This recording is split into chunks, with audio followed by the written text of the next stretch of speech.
Thanks for watching.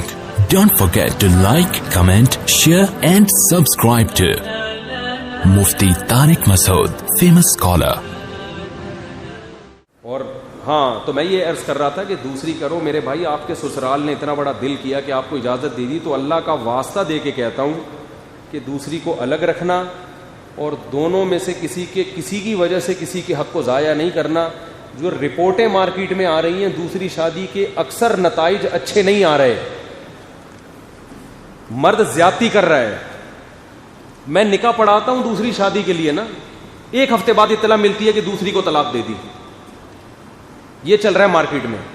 لوگ پھر مجھے تانے دیتے ہیں کہ دیکھو مفتی صاحب آپ 4 شادیوں کی ترغیب دیتے ہو اور اس کا نتیجہ کیا نکل رہا ہے.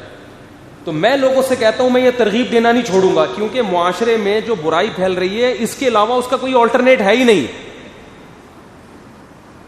بھائی ڈاکٹر کو پتا ہے کہ یہ ہارٹ اٹیک ہونے والا ہے, انجیکشن لگانا ضروری ہے. اب انجیکشن کے وہ سائیڈ افیکٹ کو نہیں دیکھے گا, وہ کہے گا یار اب جو بھی ہوگا یہ تو لگانا ہے انجیکشن. تو ہم ان لڑکیوں کو برباد ہونے دے دیں جو بیچاری گھروں میں پڑی ہوئی ہیں.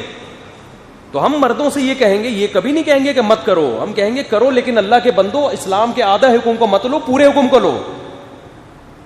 دم بھی تو ہونا چاہیے نا.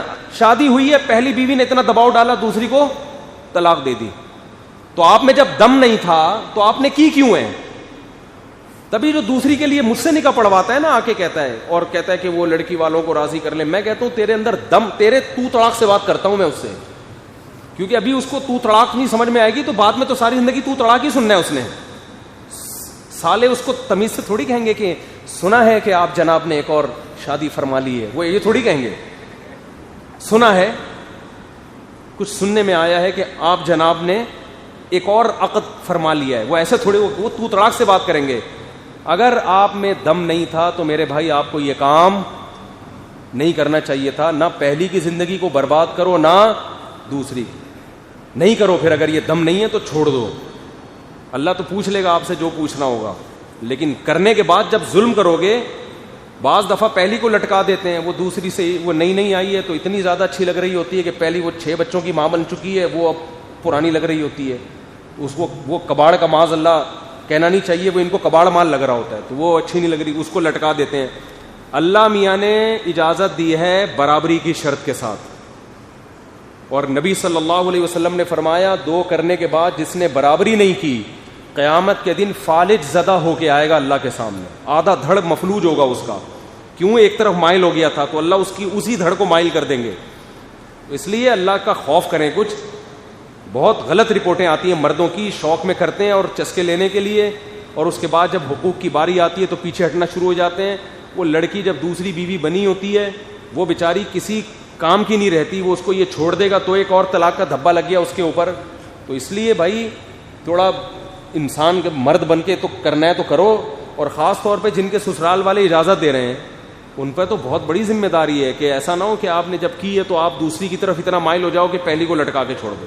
ایسے واقعات میرے علم میں, پہلی بیوی نے پرمیشن دی کہ بھائی ٹھیک ہے آپ کر لیں, کرنے کے بعد اسی بیوی کو لٹکا دیا, اس نے اتنا بڑا دل کیا تھا.